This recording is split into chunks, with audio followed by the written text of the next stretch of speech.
वो खान साहब ने जो है वो बुलाया हुआ था उन तमाम लोगों को उनको कहा था दोनों धड़े जो हैं जी वो मरवत साहब तो बैरून मुल्क हैं जी सर, वो तो हाँ वो बाकी तो नहीं तो है। जो लोग थे वो अब दो धड़े बन गए ना।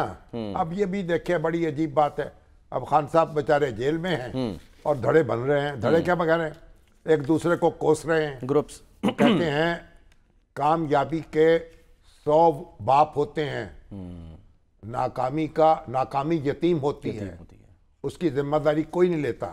अब खान साहब जेल में हैं, उनकी रिहाई मुमकिन नहीं हो सकी। अब क्यों नहीं हो सकी?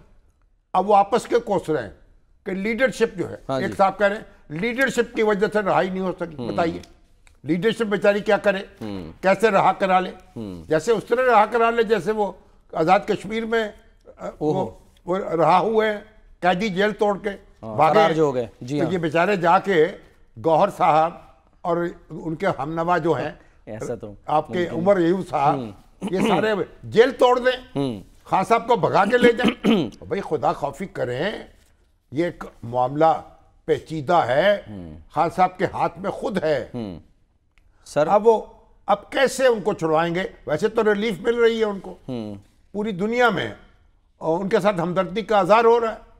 वो तो देखें आप उनकी तो आप ये जो ये लीडरशिप है उसी का कारनामा तो है, यूएनओ तक गूंज पहुंच गई। तो बात और इसको अब इरफान सिद्दीकी साहब भी मान रहे हैं। अब खान साहब ने कहा था कि दोनों धड़ों को बुलाया है, उनको जरा डांट डपट करेंगे, सर लेकिन देंगे, कहेंगे भाई तो आराम से बैठो, चैन से बैठो और इंतजार करो।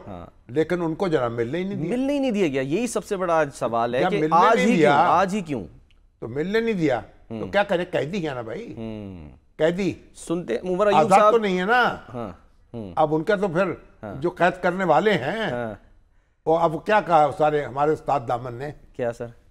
वो कहते पंछियां विच पिंजरे दे जे उड़न नहीं दिंदा ते फड़कन ता दे, ते मारिया ही तीर जेड़ा सीने दे विच जे कड्डन नहीं दिंदा ते रड़कन ता दे। अब वो हाँ साहब तो कैदी हैं, अब उनकी जनाब उन्होंने ताला ही नहीं खोला। उनको क्या दिलचस्पी है? शिकवा सुने सर जरा उमर अयूब साहब। उनके इख्तलाफात खत्म हो जाएं, वो साथ बैठ जाए दोनों धड़े, ये उसको क्या दिलचस्पी है कैद करने वालों को? सर वो तो यही घुट के मर जाऊं, तड़पने की है इजाजत न फरियाद की है, घुट के मर जाऊं यही मर्जी मेरे सयाद की है। तो बस क्या सुन रहे, यही तो सवाल बेचारों की फरियाद सुन ले। हाँ, यही तो सवाल है कि आखिर कौन है जो नहीं चाहता कि धड़े मिले आपस जो में? जिनके पास चाबी है कैद खाने की। चलें सर सुन लेते हैं जरा उमर साहब क्या कहते हैं, उमर अयूब साहब को सुनाएं।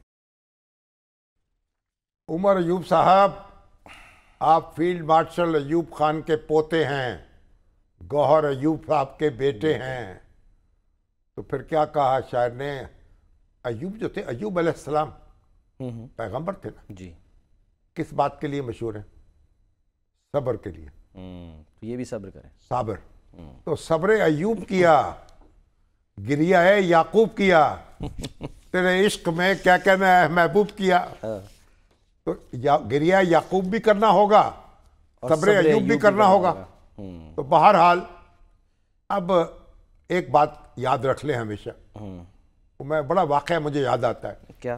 कि बादशाह ने कहा अपने वजीर से कि कोई ऐसा फिक्रा लिखो, ऐसी नसीहत मुझे करो कि अगर मैं खुशी के आलम में देखूं तो मगमूम हो जाऊं, अच्छा, और गम की हालत में देखूं तो खुश हो जाऊं। अच्छा, कोई ऐसी नसीहत करो। अच्छा।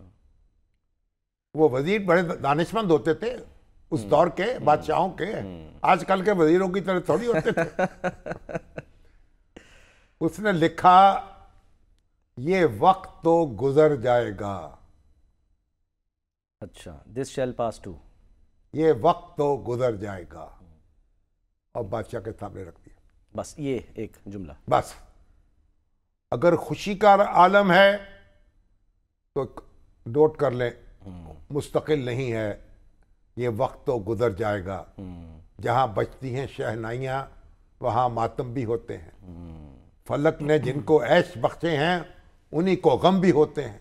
तो इसलिए आप खुशी के आलम में पढ़ें, ये वक्त तो गुजर जाएगा, और सोच में पड़ जाएं कि खुशी का इजहार जो है उस पर काबू पाना है। अगर गम की हालत में पड़े, सदमे की हालत में पड़े और याद करें ये वक्त तो गुजर जाएगा, सदमा भी मुस्तकिल नहीं है, अच्छे दिन भी आएंगे। तो ए मेरे प्यारे उमर अयूब साहब और गौहर साहब और हमारे शिबली फराज साहब, शहरियार अफरीदी गुलजार साहब, शानदाना गुलजार साहबा और सबसे बढ़कर इमरान खान साहब, ये वक्त तो गुजर जाएगा। ये आप हौसला न हारें, हौसला तो हारा भी नहीं, और तदबीर करें, नाक़ने तदबीर से काम लें, गौर करें, अपनी हिकमत अमली को बेहतर बनाएं, अपने सियासी रहनुमाओं से राब्ते करें, उनका एतमाद हासिल करें, एक दूसरे के साथ मिल बैठें। हमारे वो अचकज़ई साहब हैं, उनको भी को हरकत में आने दें, उसमें बरकत पड़ेगी। कुछ करें।